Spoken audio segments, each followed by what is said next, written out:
Back to my YouTube channel. So ngayong araw na ito mga kabrochers, kukunin natin ngayon dito yung baboy natin na lalaki. So magpapabulog tayo ngayon sa inahin natin doon. So ayan. Kasama ko yung kapatid ko yan. Siya naghihila. Alis. Kasi kailangan talaga ngayon mga kabrochers na dalawa na kayong maghila. Ngayon nagpapalo at naghihila. Kasi maano ito, tawag dito, mahirap na palakarin.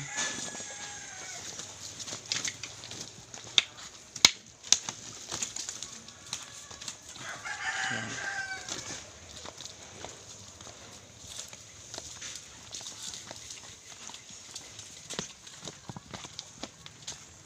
So, ayan.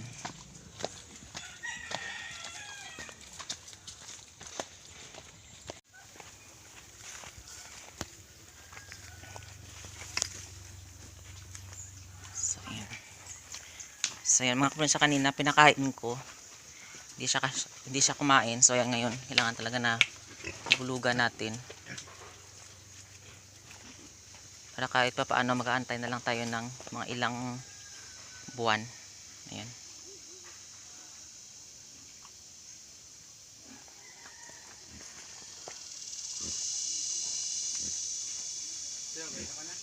Buhay lang. Buhay lang.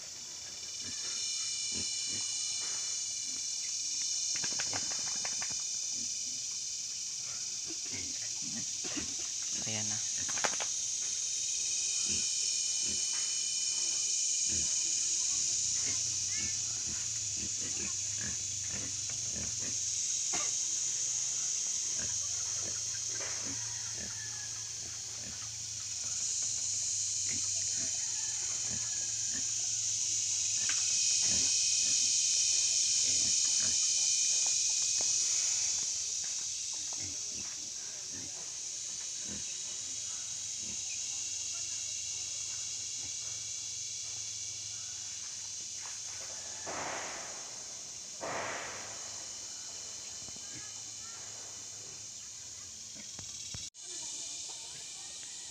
So, ayan na mga kaprobinsya na bulugan na.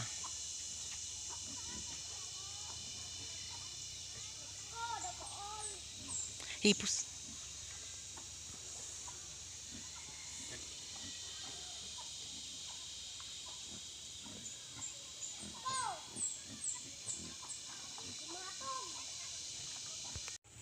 So, ayan mga kaprobinsya, dalawang sampanya na ito. Ayan o.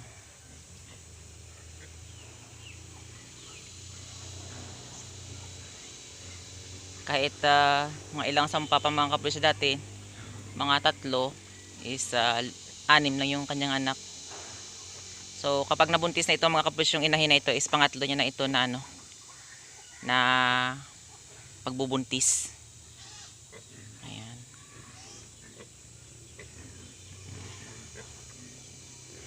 Okay lang din siya mga kaprobinsya kahit pa paano. Yung inahin na ito is mahirap lang siya hilain. Pero kapag nabuntis na, okay na din, mabait.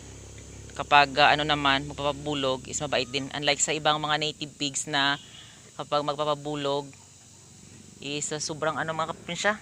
Minsan na yung kural sinisira niya, minsan yung kanilang yung kanilang mga tali is ginangat-ngat. Pero dito sa inahin na ito, hindi naman. Hindi niya naman ginangat-ngat or tumatalon siya sa kural. Okay na din, mabait din.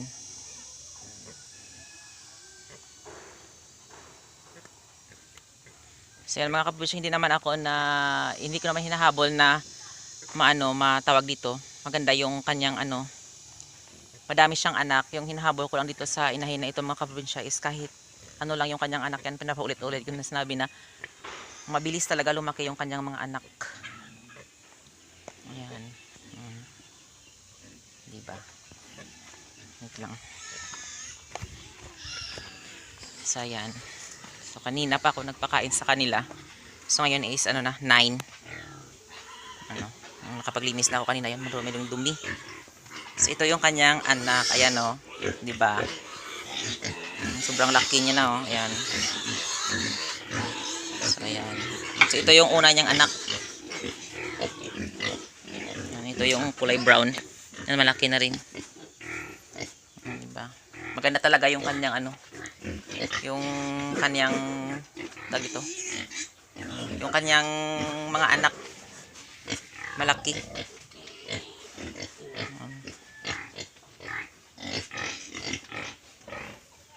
Dito naman yan, yung mga makukulit, ayan, malaki na rin sila. Ayan. Ayan. Paglinis na ako kanina, kaso ngayon is ano na, 9 na. Kaya marami namang dumi yung kanilang ano, yung kanilang kural. So ayan. Ito lang. So ayan, dito naman hindi po ito kay Tito, pag-ari po ito ng may-ari ng lupa. Sa kanila itong baboy nito. Ano? Na ano siya? Nabigla. Ayan.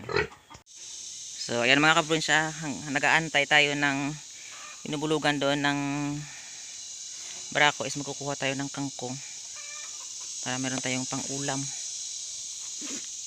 Meron pa rin natira dito ng mga kangkong. Ayan. Pero konti na lang. Ayan. Kuha tayo. Isahog natin sa bangus. Ayan. Yan talaga yung gandahan dito sa probinsya kapag masipag ka lang. Preska yung mga gulay. Yan. Yan.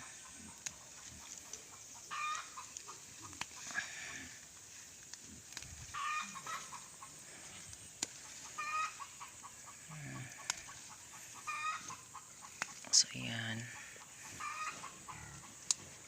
Yan, maganda rin yung tubo ng mga taro. Ayan. Udag ang tawag dito sa amin ito. Maganda rin.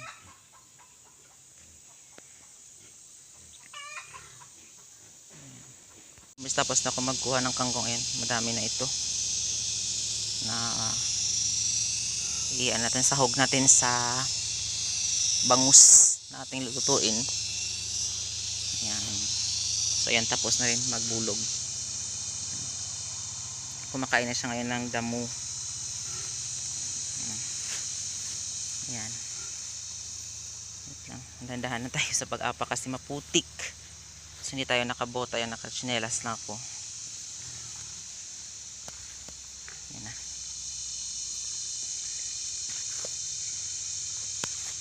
Aray ko. Puri. Ayan. Ayan, ito na yung inahin. Ayan. So yan mga kaprobinsya, mag-aantay na lang tayo ng 115 days. Ayan, mga anak na ito, yung inahin natin na ito. Kasi nanganak siya noon, yung una 113, yung pangalawa is 113. Pero kapag nabulugan, so bukas tayo magsisimula ng pagbilang. 1 hanggat sa ano, mga September, mga December. Ito mga anak. So ayan, so magantay tayo ng 3 months and 2 weeks. Yata. Kasi 115 eh. 3 months and a half. So ayan. So ngayon dadalhin na namin doon sa Itaas Tiburi. Yung karna? So ayan. At mayroon kami dalang kangkong. Ayan. Kasama ko yung kapatid ko. Ibalik na namin doon sa kanyang pural. Tiburi.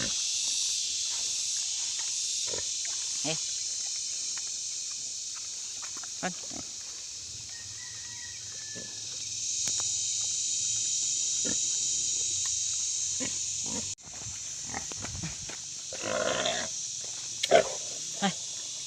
Turun ka.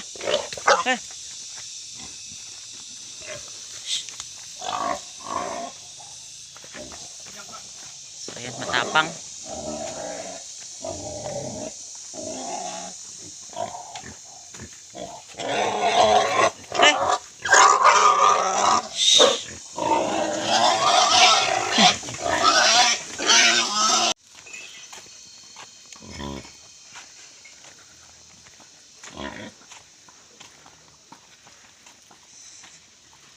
So, ayan. Meron akong alaala yan.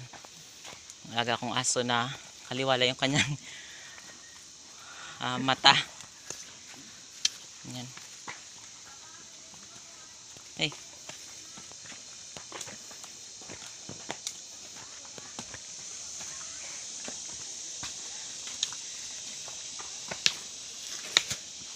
Hey.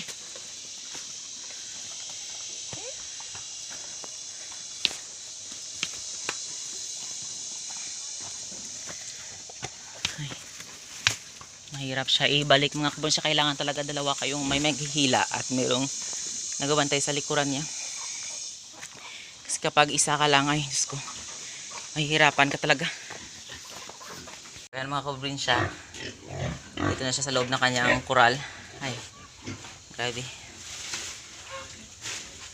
Sobrang hirap ng pagpapasok namin dito sa kanya. Yung pagpalabas, okay lang, mabilis. Pero kapag ipasok, mahirap na talaga. So, ayan. So, baliktad yung pagpasok niya. Pero, ano yan, alam niya yan kung paano siya makano. Excuse me. Ayan o. Yan yung ginagawa niya. Ayan. O, diba? Matalino. Ayan. So, para makaharap na siya dito.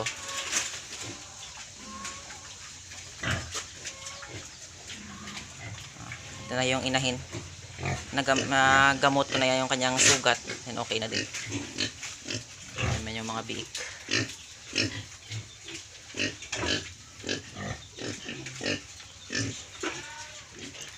So ayan mga kaprobinsya, maraming salamat sa walang sawang pagsusupport at panonood nyo sa aking YouTube channel. And don't forget to like, share, and subscribe to my YouTube channel. Thank you for watching and happy farming.